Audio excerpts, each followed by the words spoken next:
శ్రీ శివానంద గురుభ్యో నమ. శ్రీ ఆంజనేయ పరబ్రహ్మణే నమ. ఆత్మబంధువులు ఆత్మస్వరూపులైన అందరికీ నమస్కారం. ఓం నమో భగవతే శ్రీ శివానందాయ. శ్రీ నిసర్గదత్ మహారాజు వారి పాదపద్మాలకు ప్రణమిలుతూ వారిచే అనుగ్రహించబడిన నిసర్గదత్త మహారాజు వారితో జ్ఞానాలనే పుస్తకంలో 117 చాప్టర్లో 2వ పేరా చెప్పుకుంటున్నాం. మొదట మొన్న ఒక 3 లైన్లు చెప్పుకున్నట్టున్నాం. ఇవాళ 4వ లైన్ నుంచి ఆ పేర పూర్తి చేసుకుంటాం. అందరు బాగున్నారా? ఎవరు? సరే. పోయిన వారం దైవము వలన మతము వలన నీకు ఏమి ఉపయోగము కలదు అని, అంటే దైవం వల్ల మతం వల్ల ఏం ప్రయోజనం లేదని కాదు వారి ఉద్దేశం. సరిగా వాటిని అర్థం చేసుకోకపోతే, దాన్ని అవగాహన చేసుకోకపోతే, అనుష్ఠించకపోతే దానివల్ల ఏ ప్రయోజనము ఉండదు. ఇది క్లియర్గా ఉంది. ఈ చైతన్యమును భరించశక్యమైన దానిగా చేయుటకై జనులు అనేక రకములైన పనులను చేయుచుందరు. ఈ చైతన్యాన్ని భరింపశక్యం చేయటం అంటే అర్థం ఏంటంటే, మనందరికి కూడా సుఖ దుఃఖాలు ఉన్నాయి. సుఖాన్ని పర్లేదు, అనుభవిస్తాం బాగానే, ఇష్టంగానే. ఇకపోతే దుఃఖం విషయంలోకి వస్తే మనకి ఇష్టం ఉండదు, దాన్ని భరించడం కష్టం. అదే దాన్ని భరించడానికి, దాని నుంచి ఉపశమనం పొందడానికి మనం ఏం చేస్తామంటే మతాన్ని దైవాన్ని ఆశ్రయిస్తాం, అంతే కదా. దేవుణ్ణి నమ్ముకుంటాము, గుళ్ళకి వెళ్తాము, ఇంకా ఏవేవో ఆశ్రయిస్తాం. తప్పని చెప్పట్లేదు. దేన్ని ఆశ్రయించినా అదే సమయంలో ఇప్పుడు మనం ఒక అన్నం తిన్నా, కూర తిన్నా, అట్లానే ఒక మందు వాడితే కూడా ఆ మందు, ఏ అనారోగ్యానికి మందు వాడతామో అది వాడుకుంటూ దాని నుంచి ఏమన్నా ఆ మందుతో ఏమన్నా వేరే లక్షణాలు, అనారోగ్య లక్షణాలు ఏమన్నా సైడ్ ఎఫెక్ట్స్ వచ్చినాయని చూస్తూనే ఉంటాం కదా, చూడవా? అట్లానే మనం దేన్ని ఆశ్రయించినప్పటికీ కూడా ఇక్కడ ముఖ్యంగా దైవం విషయంలో, మన మతం విషయంలో కానీ దేన్ని ఆశ్రయించినా కూడా తప్పు కాదు. కానీ అది మనకి భయం ఉంది, కోరికలు తీరాలి కాబట్టి మనం వాళ్ళని ఆశ్రయిస్తాం, తప్పు కాదు. అదే సమయంలో వాటి ఏడ ఒక ఎరుక కలిగి, ఒక అవగాహన కలిగి నడుచుకోవడం తప్పు కాదు, అది అవసరం అని చెబుతున్నాను. అంతే తప్పితే ఒక జ్ఞాని ఈ తప్పు, ఇది అనవసరం అని అనరు. ఎందుకంటే సంప్రదాయంలో వారు కూడా ఒక గురువు అనుగ్రహంతోనే ఆ స్థితిని పొంది మనకు అనుగ్రహం చేస్తున్నారు, అంతే. కాబట్టి ప్రతిదీ కూడా ఇవాళ మనకి కుటుంబ వ్యవస్థలో, సామాజిక వ్యవస్థలో మన కుటుంబం తర్వాత పిల్లలతో ఏర్పడే సంబంధాలు, అల్లుళ్ళు, వియంకులు, వాళ్ళు వీళ్ళు, కోడళ్ళు వీళ్ళు. ఆ తర్వాత ఆ సంబంధంలో ఆ కోడలతో ఎట్లా నడుచుకోవాలి, అట్లనే అల్లుడితో ఎట్లా ఉండాలి, వాళ్ళ తాలూకా కుటుంబ సభ్యులైన తల్లిదండ్రులతో ఎలా ఉండాలి, వారింటికి మనం ఎన్నిసార్లు వెళ్ళాలి, ఎప్పుడు వెళ్ళాలి, ఎందుకు వెళ్ళకూడదు, ఎందుకు వెళ్ళాలి, ఇవన్నీ కూడా తెలియాలి. మనకు పూర్వకాలంలో సంప్రదాయంలో కొడుకుది కూడా మితంగా అతని సంపాదన మీద ఆధారపడవచ్చు, కానీ అల్లుడి సంపాదన మీద ఆధారపడకూడదు. అల్లుడి సొమ్ము తినవు, అందుకని అల్లుడి ఇంట్లో ఉండొద్దు అని అంటారు. తప్పు కాదు, కానీ దానివల్ల సంబంధ బాంధవ్యాల్లో వచ్చే కష్ట నష్టాలు ఉంటాయి. మనందరికి కూడా విషయంలో ఏముండదు, తర్వాత వచ్చే గొడవలకే కదా బాధ. ఎవరితో అయినా మనం దగ్గర అయినప్పుడు వాళ్ళతో ఒక స్పష్టత లేనప్పుడు వచ్చే గొడవలు ఎక్కువ ఉంటాయి. ఎప్పుడైనా ఒక పరిమితి ఉంటుంది. అట్లనే అత్తగారింట్లో కూడా ఉండొద్దు అని అంటారు. తప్ప అంటే తప్పేం కాదు, కానీ ఎంత ఉండాలో అంత ఉండాలి. కూతురింట్లో వెళ్ళి ఉండొద్దు అని ఎందుకంటారు? తప్ప ఏం తప్పు కాదు. కానీ అక్కడ ఉండటం అంటూ ఉన్న తర్వాత మన ఇంట్లో మనకే భార్యాభర్తల మధ్య, తండ్రి కొడుకుల మధ్య, పిల్ల తల్లిదండ్రుల మధ్యనే ఒక అవగాహన సరిగా లేదు. సంప్రదాయం లేనప్పుడు, అవగాహన లేనప్పుడు గొడవలు చాలా అవుతున్నాయి. అవ్వట్లేదా? ఇంట్లోనే గొడవలు అవుతున్నాయి. మరి కొడుకు అత్తలకి ఎందుకు అవుతున్నాయి? అత్తకి కోడళ్ళకి ఎందుకు అవుతున్నాయి గొడవలు? ఇద్దరు ఆడవాళ్లే కదా. ఇద్దరు కన్న తల్లులు, బిడ్డలే కన్న తల్లులుగా మారేవాళ్లే, మారిన వాళ్ళే. ఎందుకు గొడవలు అవుతున్నాయి? ఇవన్నీ కూడా మనసుకి ఒక పరిధి ఉంది. మనతో మనం కూడా ఒకలాగా ఉండట్లే. ఒక క్షణం ఒకలాగా ఉంటున్నాం, మరో క్షణం మరోలాగా ఉంటున్నాం. రోజులు అనేక రకాలుగా మనతో మనమే ఉంటున్నాం. ఒక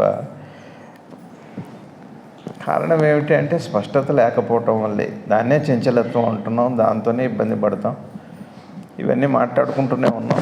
మీకు తెలియని కదా, వినే అంత పెద్ద వివరం చెప్పక్కర్లేదు. ఆ తర్వాత ఇకపోతే సమాజం. సమాజం అంటే స్నేహితులు, పక్కవారు, పొరుగువారు, ఇరుగు పొరుగు, ఇదంతా సమాజం.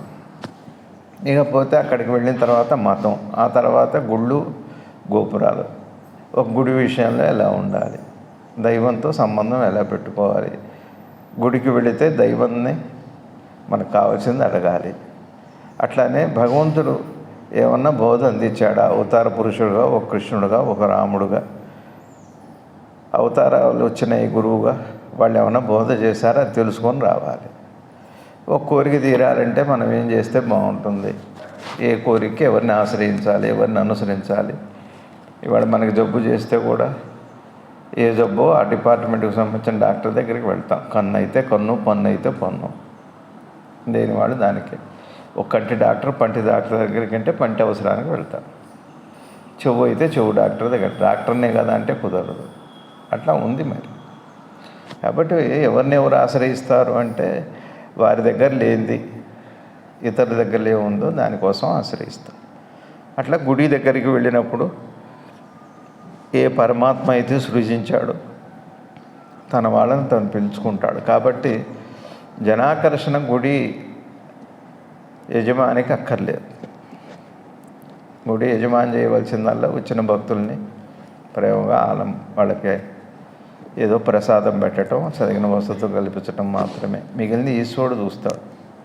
అట్లానే అక్కడ ఉండే పెద్ద పూజారో, అక్కడ ఉండే పురోహితుడు హితమైన వాక్యాలు చెప్పాలి. ఈ పూజ ఇలా చేసుకోండి, ఇట్లా చేస్తే ఈ కోరిక ఇలా తీరుతుంది, ఈ విషయంలో భగవంతుడు ఇట్లా నడుచుకోమని చెప్పాడు ధర్మంగా, ఇట్లా ఉంటే చాలా వరకు ఇబ్బందులు రావు, ఒకవేళ ఇబ్బంది వస్తే ఇట్లా చేస్తే పోతుందని అవి కూడా చెప్పాలి. ఆ హితం చెప్పేవాడైతే అంతవరకే. ఇకపోతే జనాకర్షణ ఈ రెండు పనికిరావు. గుడిలో ఉన్న వాళ్ళకి కానీ, ఆశ్రమంలో ఉన్న వాళ్ళకి కానీ, సన్యాసులకు అసలుగా పనికిరాదు, పీఠాలకు అసలే పనికిరాదు. అది ధనంతో సామాజిక పనులు చేయాలంటే ధార్మికమైన వ్యక్తుల ద్వారా చేయిస్తారు. అట్లా చెప్పారు పరమాచార్యుల వారు కానీ పెద్దలందరూ కూడా అలానే చేయించారు. పూర్వకాలంలో మహర్షులు కూడా వాళ్ళ రాజుల ద్వారా వాళ్ళు హితవు చెప్పి చేయించేవాళ్ళు. వాళ్ళు చేయలేదు, మేము ఇస్తాం మేము చేస్తామని వాళ్ళు చేయలేదు. అది ఒక సంప్రదాయం. అది అట్లా గుళ్ళు అయినా పరిమితే ఉంది. మనం భక్తుడుగానే వెళ్ళాలి. సమర్థుడుగా ఏమన్నా వాళ్ళకి చేయగలుగుతామా అంటే ఆ సామర్థ్యంతో చేయాలి. పూజారి చేసే పని పూజారి చేయాలి. అక్కడ ఉండేటువంటి అప్రత్యం చేయాలో అది చేయాలి. భక్తుడి బాధ్యత ఏమిటి అంటే ఆ పరిశుభ్రతను కాపాడటం గుడికి.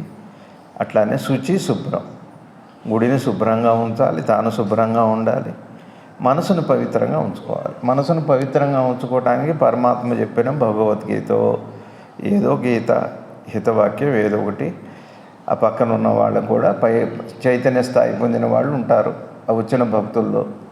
వాళ్ళని అడిగి కూడా మంచి మాటలు తెలుసుకోవాలి. ఒట్టికి వెళ్ళి కబుర్లు చెప్పి వాళ్ళ మీద వీళ్ళ మీద అది కాదు. ఇట్లా ప్రతిదానికి ఓ సంప్రదాయం ఉంది. అంతా మనసుకును ఉద్దేశించే. ఎందుకంటే మనయో మనుష్యానం కారణం బంధం మోక్షం అన్నారు కాబట్టి మనసే బంధానికి, మనసే మోక్షానికి. కాబట్టి మనసుకి బంధాన్ని వదిలించే మాటలు, మోక్షాన్ని కలిగించే మాటలు రెండు మనసుకు అప్పచెప్పటమే బాధ్యత. అది అన్ని వైపులా అందుకోవటం, ఇంతకంటే ఉంది. మనసుకే అనుమానం ఉంది, సమాధానం తెలిసిన వాడిని అడగాలి. సమాధానం తెలుసు, అనుమానం ఉన్నవాడికి చెప్పాలి. ఇంతకంటే ఏం జీవనం? అయితే మనసు పరిపరి విధాలు ఉంటుంది, రకరకాలుగా ఉంటారు. హరిషద్వర్గాలతో ఉన్నవాళ్ళు ఉంటారు, రజసు తమస్తో ఉన్నవాళ్ళు ఉంటారు, సత్వంతో చక్కగా హితంగా ఉన్నవాళ్ళు ఉంటారు. ఇవన్నీ కూడా ఉంటాయి సమాజంలో. ఈ 3 రకాల వాళ్ళు ఉంటారు. అవి 3 ఉన్నప్పుడు 3 ఉండకుండా ఉంటాయి. ఈ 3 ఒక్కొక్కటి ఉన్నవాళ్ళు ఉంటారు, 3 ఉన్నవాళ్ళు ఉంటారు. అంతే కదా పాళ్ళు. కాబట్టి అటువంటివి అన్నీ కూడా మనం తెలుసుకోవాలి. అందుకని ఇవన్నీ దృష్టిలో పెట్టుకొని మనకు సంప్రదాయం పేరుతో అల్లుడితో ఎలా ఉండాలి, కోడలతో ఎలా ఉండాలి, అత్తగారితో ఎలా ఉండాలి, తల్లితో ఎట్లా ఉండాలి, తండ్రితో ఎట్లా ఉండాలి, ఎన్నో చెబుతున్నారు పెద్దలు. ఎన్ని మంచి మాటలు ఉన్నాయో చూడాలి, నేర్చుకోవాలంటే. ఒక స్నేహితుడితో అయినా తన భార్యని ఇచ్చి పంపించకూడదని చెబుతారు. ఇది ఎందుకు, దేని ఉద్దేశం చెప్పారు? అనుమానం కోసంగా. మనసును దృష్టిలో పెట్టుకొని చెప్తారు, సమాజాన్ని దృష్టిలో పెట్టుకొని. కొన్ని మనసును దృష్టిలో పెట్టుకొని చేయాలి, కొన్ని సమాజాన్ని దృష్టిలో పెట్టుకొని చేయాలి. నువ్వు పవిత్రంగా ఉన్నా సమాజాన్ని దృష్టిలో పెట్టుకొని చేసేవి కొన్ని ఉంటాయి. నీ తమ్ముడైనా నీ అన్న అయినా సరే. అట్లానే వయసు వచ్చిన తర్వాత కోడలతో పరాచకాలు ఆడకూడదు. ఎవరితో పరాచకాలు మా నాన్నగారు అనేవారు, ఎవరితోనో పరాచకాలు ఆడితే నీ బావమరిదా పరాచకాలు ఆట. ఎవరితో పరాచకం ఆడాలి, ఎవరితో ఆడకూడదు, ఎవరితో జోకు వేయాలి, ఎవరితో వేయకూడదు. ఇవన్నీ ఎందుకు? మనసునుద్దే. ఎందుకై గొడవలు అయ్యేది? గొడవలు ఎందుకు అవుతున్నాయి అంటే ఆ పరిధిలో సరిగా సక్రమంగా ఆహారం లేనప్పుడు, వ్యవహారం లేనప్పుడేగా శరీరానికి జబ్బు, మనసుకేమో గొడవ. అట్లానే అల్లుడింటికి వెళ్ళి ఎందుకు ఉండకూడదు అంటే ఇదే కారణం. ఎవరో ఒక జడ్జి గారు చెప్పారు, కోడలు కోడలే, కూతురు కూతురే, భార్య భార్య. ఇవన్నీ ఉన్నాయి, ఇవన్నీ అంతే. ఇవి ఇవాళది కాదు, సంప్రదాయం. లక్ష్మణస్వామి రామాయణంలో ఇట్లాంటివి ఎన్ని విషయాలు ఉన్నాయో, భారతంలో ఎన్ని విషయాలు ఉన్నాయో ఇవన్నీ వినాలి. అందుకే వినాలి. అది ఒకసారి విని దాన్ని మనం జీవితంలో వాటిని మనం పెట్టుకోవాలి. అందుకని వాటిని భరించుటకై జనులు అనేక రకమైన పనులు చేయుచుందరు. ఇవన్నీ చేస్తుంటాం. దేన్ని భరించడానికంటే ఈ కష్టాన్ని భరించడానికి. ఒక మంచి మాట వింటాం, ఒక పూజ చేస్తాం, ఒక గురువుని నమ్ముతాం, ఒక దైవాన్ని నమ్ముకుంటాం. ఇవన్నీ ఎందుకంటే భరించలేం, కష్టాన్ని భరించలేం. కాబట్టి చైతన్యానికి ఏం లక్షణాలు ఉన్నాయి? సుఖాన్ని ఇస్తుంది, దుఃఖాన్ని ఇస్తుంది. సుఖాన్ని భరించే శక్తి కొంత చైతన్యానికి ఉంది, కానీ ఒక స్థాయిలో దుఃఖాన్ని ఎవరు భరించలేరు. ఏమండి అదేంటోనండి, మాకు గత 20 ఏళ్ళుగా కలిసి వస్తుంది, కనీసం ఒకరోజు కూడా ఏమన్నా కష్టాలు వస్తే బాగుండే ఎవరు అన్నారు కదా. ఒక్కరోజు కూడా, ఒక క్షణం కూడా కష్టపడ్డాలి. ఒకవేళ వచ్చింది అనుకోండి, ఆ ఒక్క క్షణం కూడా లేకుండా చేయడానికి ఏముంది మార్గం? ఇది వారు చెప్పామాట. తర్వాత చేయుచుంది అయినను ఏది జరగవలసి ఉన్నదో అది జరిగి తీరును అంటున్నారు. ఇక్కడ ఏం చెబుతున్నారు? మనం ఏం చేస్తాం? ప్రతిదానికి ఒక రెమెడీ ఉంది. జ్యోతిషాల్లో ఉన్నాయి, వాస్తులో ఉన్నాయి, పెద్దల దగ్గర ఉన్నాయి. ప్రతిదానికి ఒక పరిష్కారం ఉంది అంటూ ఏం చెబుతున్నారంటే, ఏది జరగవలసి ఉన్నదో అది జరిగి తీరును అంటే అనుకూలమో ప్రతికూలమో అయితే జరుగుతుంది. అనుకున్నామని జరగవన్నీ, అనుకోలేదని ఆగవన్నీ, జరిగేవన్నీ మంచికని అనుకోవడమే మనిషి పని. ఎప్పుడైతే మనిషిది అనుకుంటాడో అప్పుడు జరిగేవన్నీ మంచిగా అవుతాయి. ఈ మాట ఎందుకు అన్నారు? ఏది జరగవలసిందో అది జరుగుతుంది కదా అనుంటూ మనం పరిష్కారాలు వెతుకుతున్నాం కదా. ఏదో కష్టం వస్తే, అనారోగ్యం వస్తే, ఇంట్లో కష్టం వస్తే స్నేహితులను ఎవరు తెలిసిన వాళ్ళు ఎందుకు అడుగుతున్నాం? అటు జరిగేది అటు జరుగుతుంది తెలుసా అంటే, చివరికి ఏం జరగాలో జరుగుతుంది అన్న విషయం కూడా మనసులో తెలుసుకొని ఉండాలి. దానికి ప్రిపేర్ అయ్యి ఉండాలి. ఇవన్నీ చేస్తాం, వద్దని కాదు. మందు వాడితే తగ్గుతుంది అని కాదు, తగ్గదు అని కాదు, వాడతాం. ఇంకేదైతే అది అవుతుంది అన్నది ఉంది కదా ఒకటి. తెలుసున్నప్పుడు ఏమవుతుంది అంటే, తర్వాత వచ్చే పరిణామానికి మనసు అంత ఖేద పడకుండా ఉంటుంది. అది పరిణామం. అసలు పరిణామం ఏంటి? జరగవలసింది జరుగుతుంది అన్నది పరిణామం. ఇది ఎప్పుడు హృదయంలో పెట్టుకొని ఉన్నాం అనుకోండి, అప్పుడు ఏమవుతుంది అంటే చేయిస్తాం, చేయకుండా వద్దని కాదు, చేయవద్దని. ఇప్పుడు మనకు కూడా భగవంతుని నమ్ముకుంటే కష్టాలు తీరుతాయని ఉంది. కొన్ని తీరుతున్నాయి, కొన్ని తీరవు అనుకోండి. అప్పుడు ఏమంటామంటే రెండో మాటలో ఏది ఉందో జరుగుతుందిలే అని ఊరుకుంటున్నాం. ఈ నిమ్మడం ఎప్పుడు వచ్చింది? ఇది ముందు తెలియదా ఎవరికైనా? ఎవరికైనా ఏం జరగాల్సి ఉందో జరుగుతుందో అందరికీ తెలుసు. కానీ ముందు మనసులో ఆ మాట ఎప్పుడూ పెట్టుకొని ఉండటం వల్ల, ఎందుకైనా మంచిదిరా చేతిలో 4 డబ్బులు పెట్టుకోమని చెబుతారు. ఎందుకైనా మంచిదిరా అంటే ఏం అవసరం వస్తుందో పెట్టుకోవటం వల్ల నష్టమేం లేదు. ఒకవేళ అవసరం వస్తే అది ఉంటే ఉపయోగపడతాయి. అట్లానే ఏం జరగాలో జరుగుతుంది అన్న విషయం ఎందుకు ఈ మాట వాడుతున్నారేనా? ఏది జరగవలసి ఉన్నదో అది జరిగి తీరును అని అంటే ఎందుకు ఈ మాట అన్నారు అంటే, ఒకళ్ళు ఉన్నారండి, ఒకళ్ళు మందు వాడుతున్నారు. ఈ పుట్టిన తర్వాత ఈ లోకంలో ఒకడు వ్యాయామం చేస్తున్నారు, మందులు వాడుతున్నారు, ఆహారం వేళ్ళకి తింటున్నాడు. పరిణామం చివరికి ఏమవుతుంది? ఏదో ఒక రోజున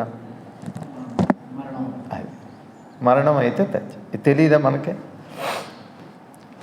ఎట్లాగో ఎప్పుడో ఒకసారి మరణిస్తాము కదా అని చెప్పని తినకుండా ఉంటామా?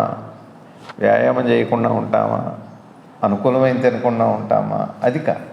మరి అది తెలిసి ఉండటం వల్ల ఏమవుతుంది? ఏదో ఒక రోజున పోయేవాళ్ళమే అని తెలిసిన్నప్పుడు ఏమవుతుంది? 2 ఉన్నాయి లాభాలు. ఒకటి, ఎప్పుడైనా పోయేవాళ్ళమే అన్నప్పుడు ఏమిటి అంటే, నీకు ఏది హితమో అది తీసుకుంటావు, ఇతరులకి ఏది హితమో అది చేస్తావు. వీలైనంత వరకు బాధించడం తగ్గుతుంది. ఒకటి. రెండోది, అనవసరంగా మూట కట్టుకోవటం కూడా ఉండదు. ఎక్కువ అనేది ఉండదు, ఎక్సెస్ అనేది ఉండదు. ఎంత కావాలో అంత తీసుకుంటాం. కానీ పోగు చేద్దామని ఎప్పుడు వస్తుందంటే, పోతామని స్పృహ లేనప్పుడు మాత్రమే పోగు చేయటం జరుగుతుంది. ఎట్లాగో ఇది సరిపోతుంది కదా, ఇది చాలేండి అని అన్నాం అనుకోండి. ఇప్పుడు మీరున్నారు, ఒంటరిగా ఒక హైదరాబాద్ నడిచి వెళ్తున్నారు. ఇక దారిలో హోటల్స్ లేవు, ఇళ్ళు లేవు, ఏవి లేవు, నడిచి వెళ్తున్నారు.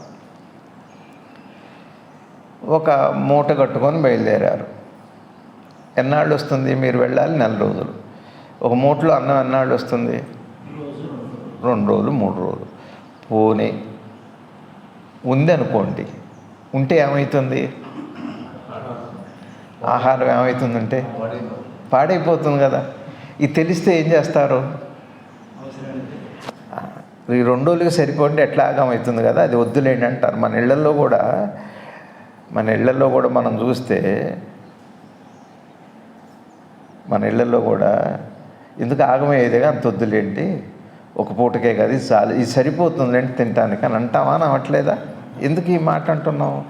దాని గురించి కూడా తెలిసి ఉంది కాబట్టి, ఆహారం గురించి కూడా తెలిసింది, అవసరమే. ఆహారం అవసరమో తెలుసు, ఆహారం ఎట్లా ఉంటుందో కూడా తెలుసు. ఈ విషయం తెలిసి ఉండటం, ఇక్కడ ఏది జరగవలసి ఉన్నదో అది జరుగుతుంది అన్నది తెలిసి ఉన్నప్పుడు ఏమవుతుందంటే, అనవసరమైన ఎక్స్ట్రా కరిక్యులర్ యాక్టివిటీస్ తగ్గుతాయి. అది ఎక్కువ పోగు చేసుకోవటంతో కాదా?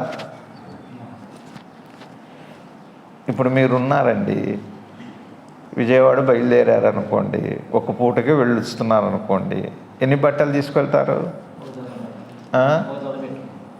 సూట్ కేసు తీసుకెళ్ళొచ్చుగా, అవసరం ఏం లేదు. తీసుకెళ్తే ఏమవుతుంది? బరువు అయిపోతుంది. మోత బరువే కదా అంటారు. ఎందుకు మోత బరువు? ఇవన్నీ 2 చాలు కదా, ఎందుకంటే మోత బరువు అంటారు. పిల్లలు కూడా యాక్సెప్ట్ చేయరు. సపోజ్ 4 రోజులు ఉండాలనుకోండి, అప్పుడు ఏం చేస్తారు? కావాల్సినవి తీసుకెళ్తారు. బరువు అని చెప్పి ఆగుతారా?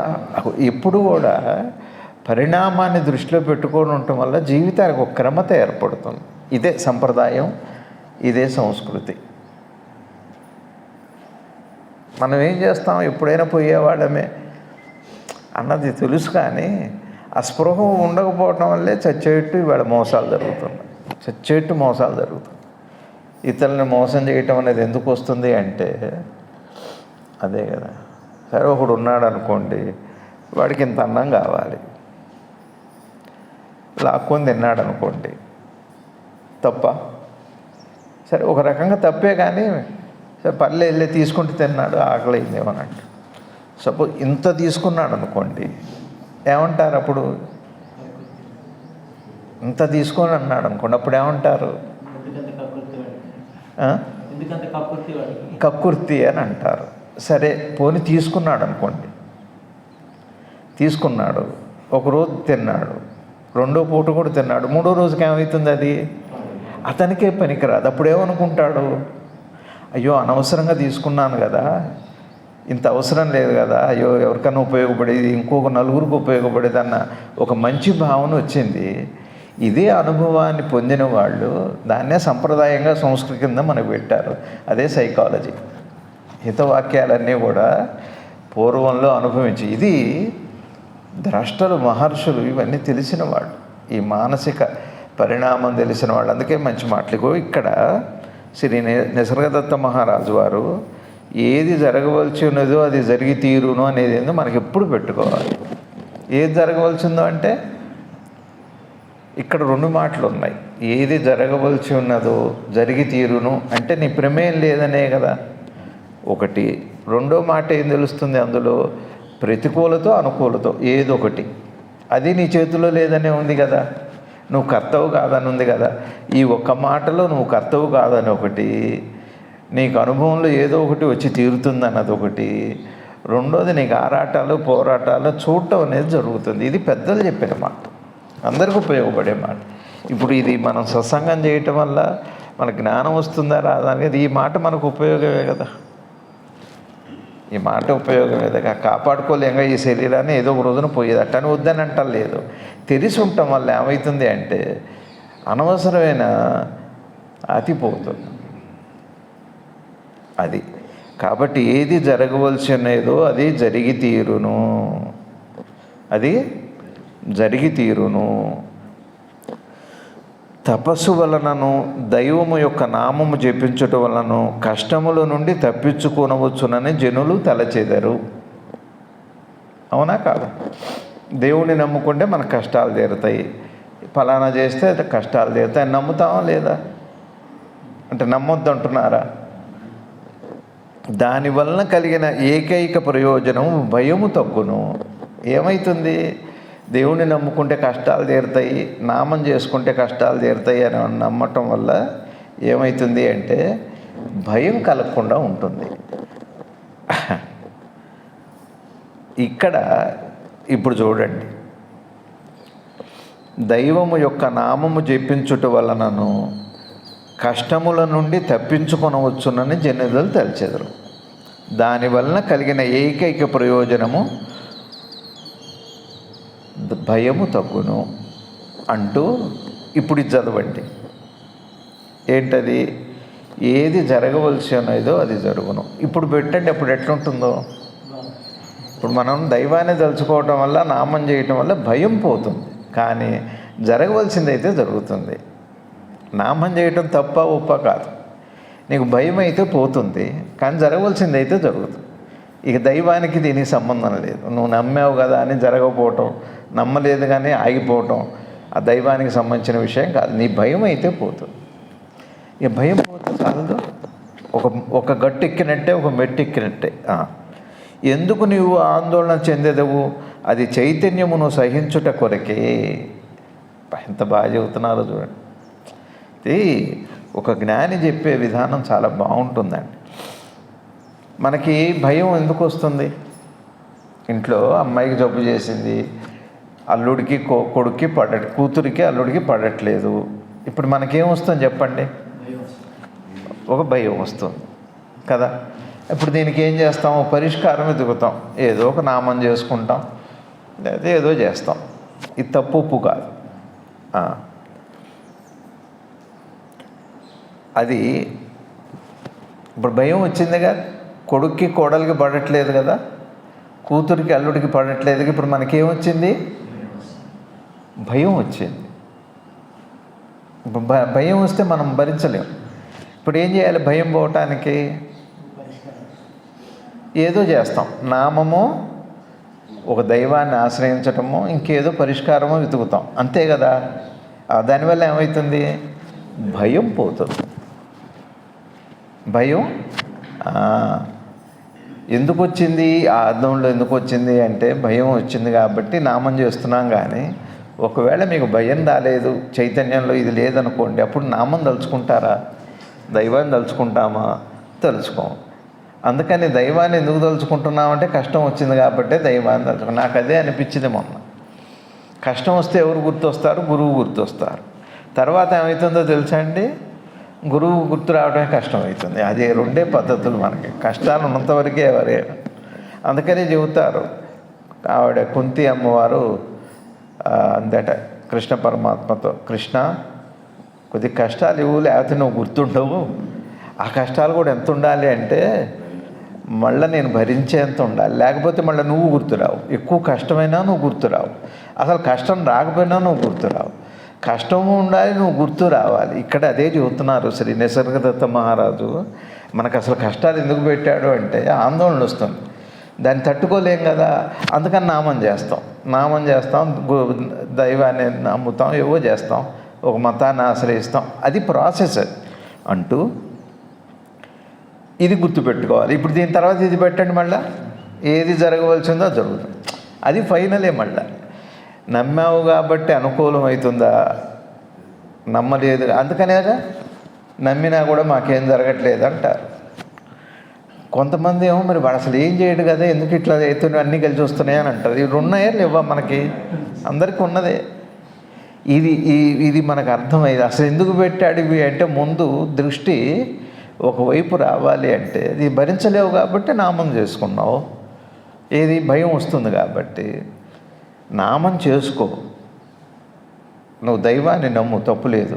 కానీ జరగవలసింది జరుగుతుంది అన్న ఒక హితవాక్యాన్ని మాత్రం మర్చిపోవద్దు. ఫైనల్గా ఏది ఉందో అది జరుగుతుంది. దీనికి దానికి అంటూ ఎందుకు నీవు ఆందోళన చెందేదవు? అది చైతన్యమును సహించట కొరకే. మనము ఏదో ఒక పనిలో నిమగ్నమై ఉండినచో మనల్ని మనము భరించగలము. ఇది ఎంత బాగుందో చూడండి. ఈ భయాన్ని భరించాలంటే, ఈ కష్టంలో నుంచి కాసేపు తప్పుకోవాలంటే ఏదో ఒక నామాన్నో ఏదో ఒక దైవాన్నో అందుకు పూజ చేస్తూ ఉంటాం.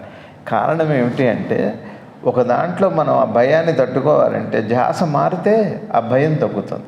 అందుకని ధ్యాస మార్చుకోవటానికి మనం తలుచుకుంటున్నాం. మనం అలసిపోయినప్పుడు నిద్రించేదము. నీవు ఉన్నావని నీకు తెలియనటి వాస్తవమే నీ చైతన్యము. ఎంత బాగా చెబుతున్నారు ఇక్కడ ఈ ప్రాసెస్. మనము అలసిపోయినప్పుడు నిద్రపోతాం, అలవకపోతే నిద్ర రాదు. అయితే మానసికంగానో శారీరకంగానో అలసినప్పుడే నిద్ర వస్తుంది. అర్థమవుతుందా? నీవు ఉన్నావని నీకు తెలియనటి వాస్తవమే నీ చైతన్యం. ఇక్కడ ఒక రహస్యం చెబుతున్నారు ఆయన. ఇప్పుడు మనకి భయమో ఆందోళనో కష్టాలు ఏవో వస్తున్నాయి కదా, అవి వస్తున్నాయి కాబట్టి అసలు నువ్వు ఒకడు ఉన్నావని నీకు తెలుస్తుంది. ఎందుకు పెట్టాడు ఈశ్వరుడు. అప్పుడు ఏమవుతుంది? నాకు కష్టాలు ఎందుకు వచ్చినాయి, సరే ఏదో నమ్ముతాం, ఏదో దైవాన్నో నామో చేస్తాం. ఏదో ఒక రోజున అసలు నేను ఎందుకున్నా అన్న ప్రశ్న అప్పుడు మొదలవుతుంది. అది మొదలు పెట్టాడు. అసలు నీకు ఉన్నావని నీకు తెలియనది వాస్తవమే నీ చైతన్యము అంటే అర్థం ఏంటంటే, అసలు చైతన్యము అంటే ఏమిటంటే నీకు కష్టం వస్తే తప్పితే నువ్వు ఉన్నట్టు నీకు తెలియదు, సుఖంలో తెలియదు. చూడండి, అందుకని అంటారు చూడండి, బాగా ధనమదం వేగి తెలియట్లేదు అని అంటారు. కళ్ళు నెత్తికెక్కనే అంటే సుఖంలోనే మాట్లాడే మాట. దుఃఖంలో ఎవరు అనరు, దుఃఖంలో వాడికి తెలియదు అనరు. సుఖం పడ్డప్పుడు బాగా సుఖమైనప్పుడు ఏమవుతుంది? వాడు మర్చిపోతాడు. వాడికి ఇంకెవరు దైవం గుర్తురాడు, తల్లిదండ్రులు ఇప్పుడు అదే జరుగుతుంది. ఒక ధనం వల్లే కుటుంబ వ్యవస్థ పూర్తిగా డబ్బు తప్పు కాదు, కానీ కేవలం డబ్బు దృష్టి మాత్రమే మంచిది కాదు. దానివల్ల అన్ని బంధాలు పోయినాయి కదా. ఒక డబ్బు అనే ఒక దృష్టి వచ్చాక అందులో పడిపోయాక ఇంకేది గుర్తు రావట్లేదు. చూడండి, మన సంప్రదాయం, మన దేశం, సంస్కృతి, అమ్మ నాన్న అసలు ఏవి గుర్తు రావట్లేదు. ఎవరో చెప్పారు కదా, మీ పిల్లలు ఎక్కడ ఉంటున్నారంటే అమెరికాలో ఉంటున్నారు అన్నమాట. సరే ఎప్పుడు వస్తారంటే 6 నెలలకు 7 నెలలకు వస్తారు, సంవత్సరానికి ఒకసారి చూసి వెళ్తారు. ఇంకోటి అన్నట్ట మీ నయం అమెరికాలో మా పిల్లలు ఇదే అపార్ట్మెంట్లో పైన ఉంటున్నారు, 10వ అంతస్తులో 10 ఏళ్ళు ఏం చూశాను అన్నట్ట. ఇంతవరకు చూడటానికి రాలేదు. అమెరికాలో ఉండన్నా 6 నెలలకు వస్తున్నారు. సరే వాళ్ళు మరి ఏమిటంటే అది అంతే. ఇది ప్రపంచం అంటే ఇందాక శ్రీ నిసర్గదత్త మహారాజు అన్నట్టుగా అసలు మనం ఉన్నట్టు మనకు ఎందుకు తెలుస్తుంది అంటే కష్టం వల్లే తెలుస్తుంది. కష్టం వచ్చినప్పుడు మనం ఒకళ్ళు ఉన్నాము, వాళ్ళు ఒకళ్ళు ఉన్నారని అంతేలే. అరువైతే ఒక చోట, రొక్కమైతే ఒక చోట. మీకు డబ్బులు ఉన్నాయనుకోండి, వేరే కొట్టుకు వెళ్ళిపోతారు. మీకు అరువు కావాలంటే మేము గుర్తొస్తామని అంటారు షాపులు వాళ్ళైతే. మన ఇళ్లలో కూడా మేమేం ఊరికే గుర్తొస్తామా? ఏదో పని ఉంది అందుకే వచ్చారు, లేకపోతే పని లేదు మనం ఎందుకు గుర్తొస్తాం? కష్టం వస్తేనే దేవుడు ఎవరో గురువు ఎవరో గుర్తొస్తారు. కష్టం లేకపోతే ఎందుకు మనం ఉంటూ ఒకళ్ళు ఉన్నామని. పరమాత్మ ఏం చేశాడు అంటే ఆయన కోసం కాదు, అసలు నువ్వెవరో నీకు ప్రశ్న రావాలంటే నీకు కష్టం పెడితే తెప్పితే రావు. నువ్వు ఉన్నట్టు నీకు తెలియాలంటే కష్టం వస్తేనే. కష్టం ఎందుకు పెట్టాడు ఈశ్వరుడు అంటే నువ్వు ఉన్నట్టు నీకు తెలియదు. ఫస్ట్ నువ్వు ఉన్నట్టు నీకు తెలిస్తే తర్వాత నా సంగతి తర్వాత. నేను ఉన్నానా లేనా, దేవుడు ఉన్నాడా లేడా, గురువు ఉన్నాడా లేడా, ఇవి తర్వాత. ఫస్ట్ నేనున్నట్టు నాకు తెలియాలి అంటే నాకు కష్టం ఇస్తేనే. ఇప్పుడు మన ఇళ్లలో మన సమాజంలో అదే కదా. వాడు ఊరికి ఎందుకు వస్తాడు, ఏదో ఉంది, లేకపోతే ఊరికి ఎందుకు వస్తారండి. మనకి వేమన పద్యం కూడా ఉందిగా, కప్పలు నీరున్న చోటకి చేరతాయిట, డబ్బులుంటే బంధువులు అందరూ వస్తారట. డబ్బులు అవసరం ఉంటే బంధువులు వస్తారు. మీకు అవసరం లేదనుకోండి మీ మొహం చూడరు ఎవరు. ఇది సత్యాలు, జీవన సత్యాలు ఇవి జీవన సత్యాలు. పరమాత్మ కష్టం ఎందుకు పెట్టాడు చెప్పండి మనందరికి ఒక మాట. ఆయన ఉన్నాడా లేదో తెలుసుకోవటానికి. అసలు ముందు మనం ఉన్నట్టు ముందు తెలుస్తుంది. భరించలేం, కష్టం వస్తే భరించలేం కాబట్టి అప్పుడు ఏం చేస్తాం, ప్రత్యామ్నాయాన్ని వెతుకుతాం. ఆ ప్రత్యామ్నాయం వెతకటంలో చివరికి ఇక అన్నీ రావాల్సినవన్నీ వస్తాయి. అంటూ నీవు చైతన్యమును గురువు అని కానీ దైవం అని కానీ పిలువవచ్చును. ఏమంటున్నారు? నీవు చైతన్యమును గురువన్నా అనొచ్చు, దైవమన్నా అనొచ్చు. దానిపైననే ధ్యానము నిలిపి మిగిలిన వాటిని అన్నిటినీ పక్కన పెట్టుము. ఇక్కడ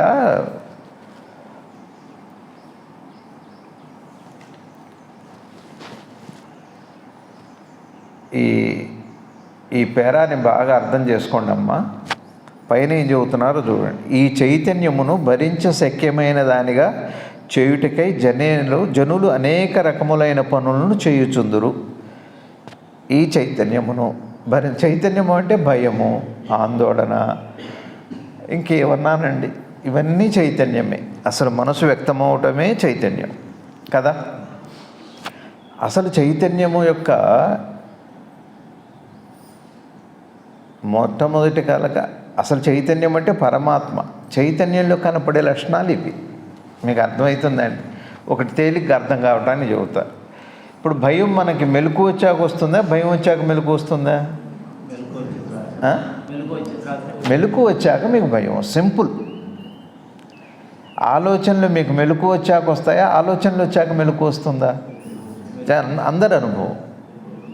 ఏం మేడం గారు, మెలకు వచ్చాకనే వస్తున్నాయి కదా. మెలకు అనేది చైతన్యం అనుకోండి. ఈ భయము అనేది చైతన్యం తాలూకా లక్షణాలు, తర్వాతవే ఇవి కనపడే లక్షణాలు. అయిందా? ఈ లక్షణాలని భరించడం కోసం ఏం చేస్తామంటే మనం దేన్నో దాన్ని ఆశ్రయిస్తాం. ఒక నామాన్నో ఒక దైవాన్నో ఏదో రకరకాల పరిష్కారాలు వెతుకుతాడు మనిషి ఈ భయాన్ని ఇప్పుడు ఇందాకేం చెప్పాను మీకు, మనకి మెలకు వచ్చాక భయం వస్తుందా, భయం వచ్చాక మెలకు వస్తుందా బామ్మగారు? మెలకు వచ్చాక భయం వస్తుంది. ఈ భయం వచ్చాక ఏం చేస్తారు మీరు? ఇక మెలకు వచ్చాక భయం వచ్చింది, మళ్ళీ నిద్ర పట్టేంతవరకు భయం నుంచి తప్పించుకోవాలంటే ఏదో ఒక ధ్యాస పెట్టుకోవాలి. దాన్ని తప్పించడానికి ఏదో ఒక నామము, ఏదో ఒక జాపము, ధ్యానము, గుడో, గోపురము, స్నేహితుడు, పుస్తకము, ఏదో ఒక పరిష్కారాన్ని వెతుకుతాం. అయిందా? ఇప్పుడు వీరు ఏమంటున్నారంటే నీవు చైతన్యమును గురువు అని కానీ దైవము అని కానీ పిలువవచ్చును. దానిపైనే ధ్యానము నిలిపి మిగిలిన వాటన్నిటిని పక్కన పెట్టుము. ఇక్కడ ఎన్నడూను చైతన్యమును శరీరముతో సమానమైన దానిగా భావించకము. ఇది కంక్లూడ్ చేస్తా. అయిపోయింది ఈ పేర. మళ్ళీ వచ్చే పేర ఇప్పుడు మనకి మెలకు వచ్చాకనే భయాలు కానీ దుఃఖాలు కానీ ఆలోచనలు కానీ అన్నీ మెలకు వచ్చాక వస్తున్నాయి కదా. ఈ వచ్చిన వాటి కోసం వాటిని భరించలేక ప్రత్యామ్నాయాలుగా మళ్ళీ దైవాన్నో నామాన్నో ఏదో దాన్ని వెతుకుతున్నాం. అవునా కాదా? మన అనుభవం అట్లనే ఉందా? ఇంట్లో కూతురికి అల్లుడికి గొడవ అవుతుందని మెలకు వచ్చాక భయం వస్తుంది. అది రాత్రి నిన్న ఉంది, మొన్న ఉంది, 10 ఏళ్ళ నుంచి ఉంది. 10 ఏళ్ళ నుంచి ఇదే గొడవ. కూతురికి అల్లుడికి పడట్లేదు, సంసారాల్లో చికాకులు. ఆ రాత్రి నిద్రతో సరి మెలకు రాగానే గుర్తు వస్తుంది, కూతురికి అల్లుడికి పడట్లేదు. ఇప్పుడు ఏమొస్తుంది మనకి? గుర్తు రాని భయం అయితే వచ్చింది. ముందేమొచ్చింది? భయం వచ్చిందా, మెలకు వచ్చిందా? ఇది బాగా అర్థం చేసుకోండి. చిన్న మాట. ముందు మెలకు వచ్చింది, తర్వాత భయం. అంటే ముందు చైతన్యం వచ్చింది, చైతన్యం తాలూకా ఈ లక్షణాలు వచ్చినాయి. దీని నుంచి ఏం చేస్తారు? ఇప్పుడు ఏం చేయాలి? దీనికి పరిష్కారం ఏంటి? ఏదో వెతికాం, ఏదో చేస్తాం. వీరు ఇక్కడ ఏమంటున్నారంటే ఇది వచ్చింది కాబట్టేగా మిగిలిన వెతుకుతున్నారు. ఇది సరే, కానీ సూత్రం ఏం చెప్పారంటే జరగవలసింది అయితే జరుగుతుంది. మీరు ఏదన్నా అవ్వనండి, సరే ఎన్నో చేస్తారు, మొక్కుంటారు. మన అందరికీ కూడా ఒక అద్భుతమైన జీవన సత్యం మీ అందరికీ చెబుతాను నేను. తెలిసిందే మీ అందరికి కూడా. మళ్ళీ ఒకసారి మన్నం చేసుకుందాం. సద్గురువులు వారు వారి నాన్నగారికి జరిగిన విషయం.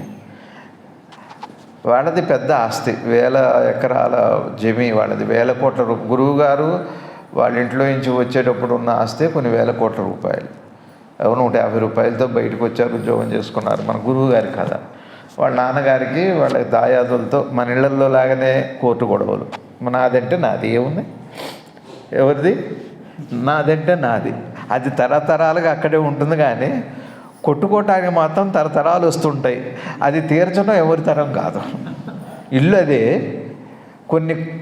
కొన్ని తరాల పాటు గొడవ సాగుతుంటుంది. వాళ్ళ మనవలు వీళ్ళతో, వీళ్ళ మనవలు వాళ్ళతో, వాళ్ళు వీళ్ళు ఇల్లు అట్టనే ఉంటుంది. పాపం దానికి ఏ సంబంధం లేదు. కొన్ని తరాల పాటు ఆ గొడవ సాగుతుంటుంది కదూ. సరే, అయితే దాయదులతో గొడవ. అదే అప్పుడు లండన్లో కోర్టు కేసు జరుగుతుంది. సరే, పరిష్కారం వెతికారు. పరిష్కారం ఏమిటి చెప్పండి? మనకి చిట్ట చివరిది శివుడికి అభిషేకం చేసుకోవటం, పూజలు చేయటం. మద్రాసులో కపాలేశ్వర స్వామి దేవాలయం. ఆ దేవాలయానికి వెళ్ళిపోయారు. చక్కగా ధనవంతులు కదా జమీ వాళ్ళు. వెళ్ళిపోయారు. మద్రాసులో ఇల్లు తీసుకున్నారు, ఉన్నారు. కావిళ్ళతో తేనెలు, కావిళ్ళతో పాలు. శివుడికి బ్రహ్మాండంగా ఒక 40 రోజుల పాటు అసలు శివుడు తడిసి ముద్దయిపోయాడు. ఆ తేనెలతో, పాలతో, అభిషేకాలతో, పూజలతో బాగా జరిగినాయి. మరి శివుడు ఏం చేయాలి? సంతోషపడతాడా, పడ్డా?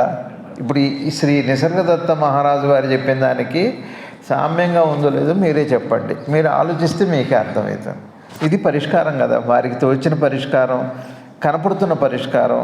ముందు ఆ చైతన్యానికి భయం వచ్చింది, పరిష్కారానికి ఆశ్రయించారు, అయింది. ఈ సూత్రం అంతా ఉందో చూడండి.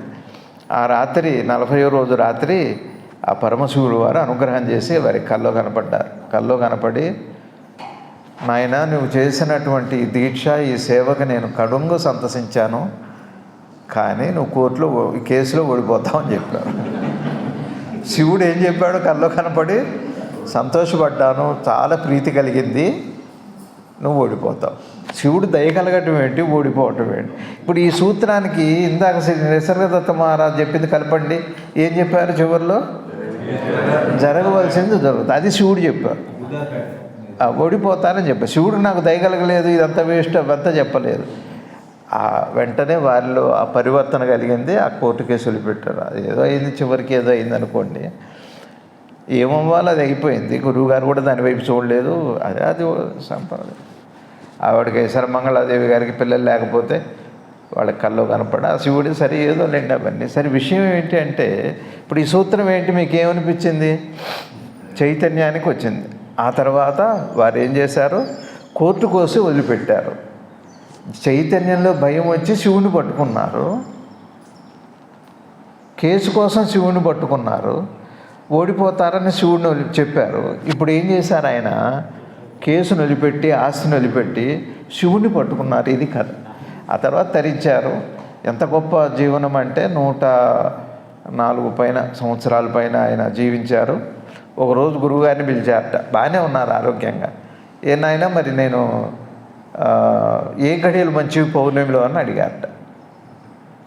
అంటే పలానా ఆరంభ గడియలు ఈ గడియలు అయితే మరణానికి మంచిదన్నారు. అయితే అక్కడ తగిన ఏర్పాట్లు చేయి వరంగల్లో అన్నారు. మన ఇష్టం ఏంటంటే గడియలు మంచిగా పెట్టుకుంటే మనం పోతామా ఏంటి? అదేంటి నాన్నగారు మీరు బాగున్నారుగా, మేము ఎట్ట చేయగలుగుతామా పని అన్నట్టు. అట్లానా అన్నట్టు. ఆ రాత్రి ఆ పౌర్ణమి గడియలు వచ్చినాయి, వెళ్ళిపోయారు. అది కోర్టు కేసు ఆస్తులు అన్నీ వదిలిపెట్టి చైతన్యంలో భయం వచ్చి, ఆ భయం ఏం చేసింది, శివుడిని వెతికింది బయట లింగ రూపంలో ఏదో చేసింది. ఆ శివుడు కనపడ్డాడు చైతన్యంలో. ఇప్పుడు ఇక అవన్నీ వదిలిపెట్టారు, డైరెక్ట్గా చైతన్యాన్ని పట్టుకున్నారు. మళ్ళీ చైతన్యంలో మనసు ఆ రాత్రి గురువుగారు కబురు చేసి అది అంత. ఇప్పుడు గురువుగారి నాన్నగారి అక్కడ బసవరాజు గారి అక్కడ ఉంది అది అంతా.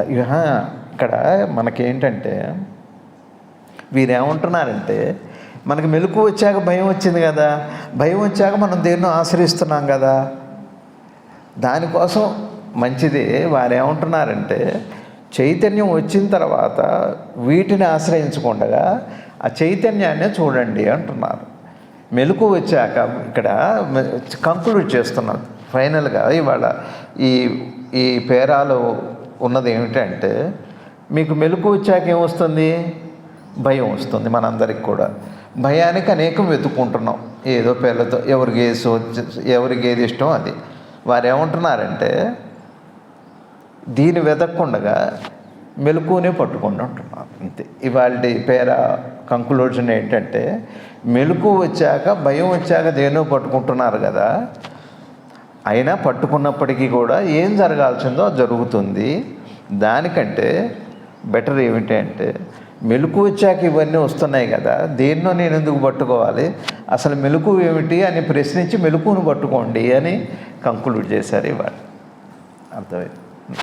గురువుగారి తండ్రి గారి జీవనంలో అదే జరిగింది, త్రైలింగ స్వామి వారి జీవితంలో అదే జరిగింది, గురువుగారి జీవితంలో అదే జరిగింది, బుద్ధుడి జీవితంలో అదే జరిగింది, పెద్దవాళ్ళ జీవితాలందరిలో.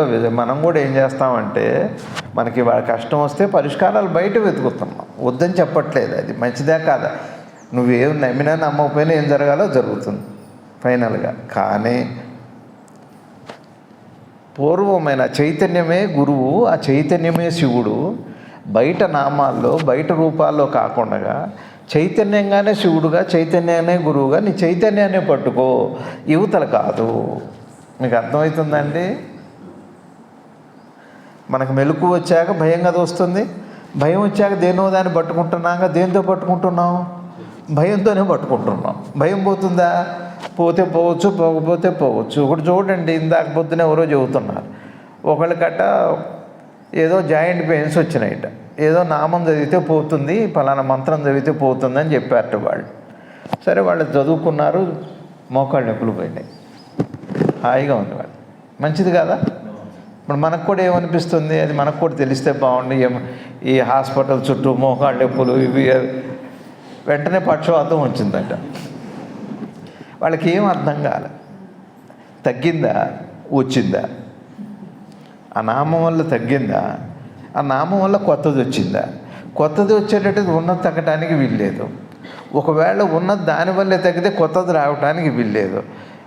ఇది నిజంగా ఈ ప్రశ్న వస్తే ఇక దీన్ని కాదు అసలు దాన్ని పట్టుకుంటారు. ఎందుకని భగవంతుడు మనకు కష్టాన్ని ఇచ్చాడు, పరమాత్మ మనకు కష్టాలు ఎందుకు ఇచ్చాడు, జన్మ ఇచ్చి కష్టాలు ఎందుకు ఇచ్చాడు అంటే, కష్టాన్ని భరించలేక దేనో దాన్ని పట్టుకుంటావు, కానీ జరగవలసింది ఏదో జరుగుతుంది, అప్పుడు ఏం చేస్తామంటే పట్టుకోవాల్సిన దాన్ని పట్టుకుంటామని వాళ్ళు చెప్పారు. నమస్కారం.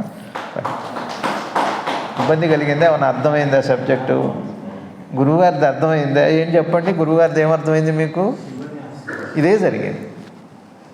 ముందే జ్ఞానం తెలుసుకుని చేసుకోవాలి, పట్టుకోమని. అమ్మ ముందే జ్ఞానం తెలుసుకుని చేసుకోమని, ముందే పట్టుకోవాల్సిన పట్టుకోమని. ముందే పట్టుకోలేవండి, అదే సాధ్యం కాదు. ముందే పట్టుకుంటే వాడు అవుతారు పురుషుడు. అట్లా పట్టుకోగలిగిన వాళ్ళు అవుతారు పురుషులు.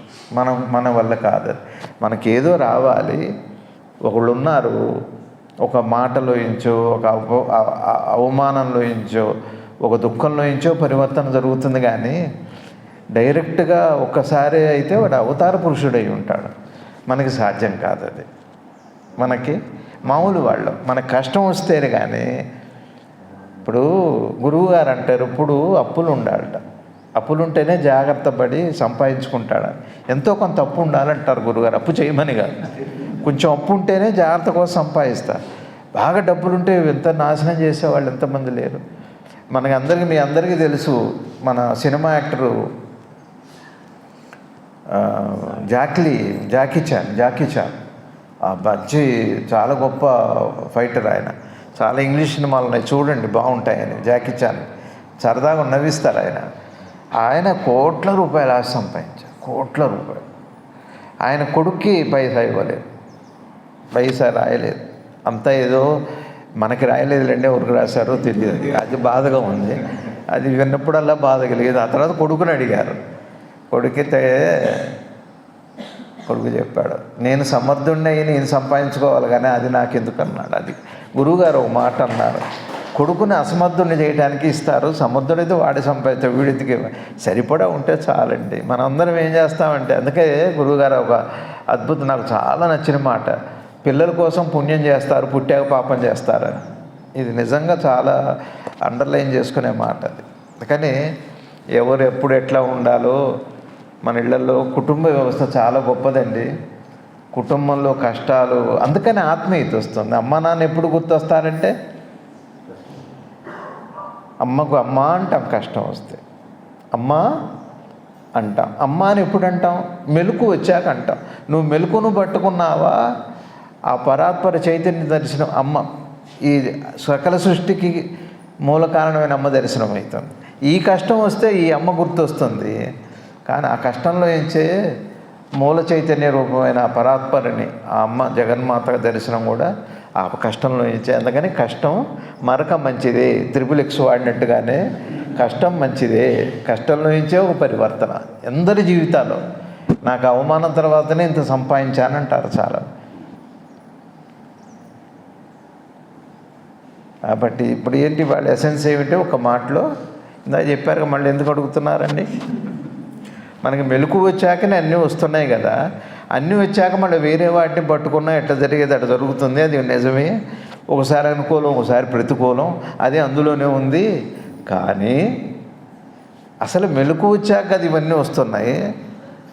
ఆ మెలకునే పట్టుకుందాం. మెలకును పట్టుకున్నారా, మీ మేలు కోరే పరమేశ్వరుని పట్టుకున్నట్టు. మెలకు వచ్చాక వీటిని పట్టుకున్నారా, ఇవి కదిలిపోయినట్టే అవి కదిలిపోతాయి అంతే అని నిసర్గదత్త మహారాజు ఇవాళ చక్కగా ఆ ప్రాసెస్లో చైతన్యాన్ని భరించలేము. మనం బాధ వస్తే భరించలేమండి. ఆరోగ్యంగా ఉంటే ఏమోనండి నేను ఈ ఆరోగ్యాన్ని భరించలేని ఎవరిని అన్నారండి? ఎవరిని అన్నారా? నేను ఆరోగ్యాన్ని భరించలేము. మొన్న ఈ మధ్య ఒక ఆవిడ, మా బంధువులే, 100 సంవత్సరాల పైన బతికింది పాపం ఆవిడ. పెద్ద కొడుకు పోయాడు. కొడుకులు పోయాక అమ్మనాథతో పోయింది ఆవిడ. లేకపోతే ఇంకెన్నాళ్ళు ఉండేవారు ఆవిడ. అట్లా ఉంటాయి అవి. మనం కష్టాన్ని భరించలేమండి. కష్టాన్ని భరించలేక భరించడానికి మర్చిపోవటానికి వేరే దాన్ని పట్టుకుంటున్నాం. కానీ కష్టాన్ని నీకు చూపెట్టిన చాలాగా తేలికైన నీ మెలకుని, నీ చైతన్యాన్ని పట్టుకో. అదే గురువు, అదే దైవం.